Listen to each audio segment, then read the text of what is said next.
අපි හදේදී කතා කරලා තියෙනවානේ. අඩු කිරීම සංඛ්‍යා රේඛාව භාවිතය නිසා සංඛ්‍යා රේඛාව නැතිව කියන ඔය කාරණා දෙකම පාඩම් දෙකම අපි කතා කරා නේද? හරි. දැන් අද අපි කියන්නේ මොකක්ද? සදිශ සංඛ්‍යා ගුණ කිරීම ගැන. හරි. අර පොඩ්ඩක් කලින් දේවල් කතා කරමු. සදිශ සංඛ්‍යා එකතු කරනකොට අනුකරණය කොහොමද අපි කතා කරන්නේ කියන්නේ බලන්න ඒක උදේට කියන්නේ සදිශ සංඛ්‍යා අනුකරණය කරනකොට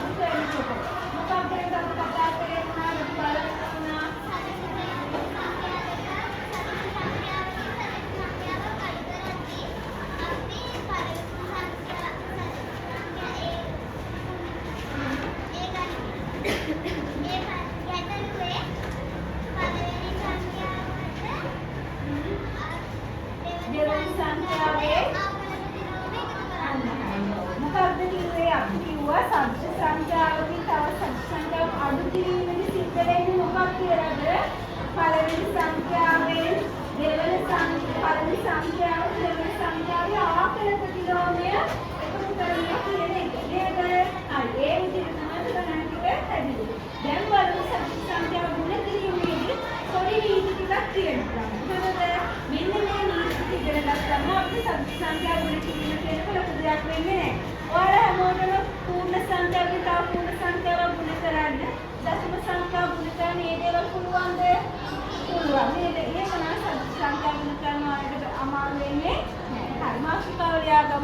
සදිශ සංඛ්‍යා ගුණ කිරීම කියලාගෙන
ලක්ෂණ.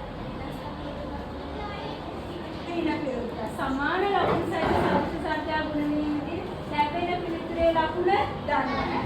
වෙනස් ලකුණු සහිත සෞඛ්‍ය සංඛ්‍යා ගුණ වීමදී ලැබෙන පිළිතුරේ ලකුණ ගන්න.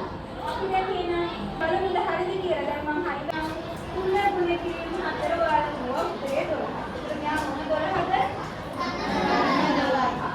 ඇයි මෙයක් ගන්න? මොකද මෙයක් ගන්න. දෙන්නම දන්නේ හින්දා ලැබෙන්නේ දන්න.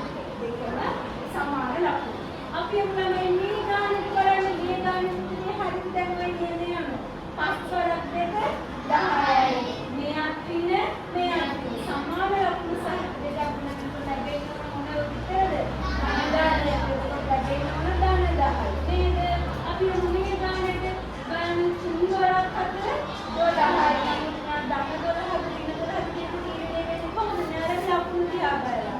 වෙනස් ලකුණු නේද ගුණ වෙන්නේ. මෙයා ඉන්න මෙයා ගන්න. ඒකට වෙනස් ලකුණු හින්දා ලැබෙන පිළිතුරේ ලකුණ වෙන්නේ මොකක්ද? කොහොමද? අසවරක් දෙක 16යි. මෙයා ගන්න මෙයා ඉන්න. වෙනස් ලකුණු හින්දා ලැබෙන්නේ මෙයා පිළිතුරයක් ඉන්න 16. හරි. අංක 2 ඉන්න 16 ගුණ කිරීම ගන්න 3. මෙයා සුදේ කියව බලන්න අසවර අපිට පස්සේ බලන්න.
ලැබෙන පිළිතුර ධන පිළිතුරක් ලැබෙන්නේ වෙනස් ලකුණු කියලා අපිට කියන්න පුළුවන්. වෙනස් ලකුණු ගුණ වීම වෙනස් ලකුණු දෙකක් ගුණ වීමේදී ලැබෙන්නේ තින පිළිතුර. හොඳද?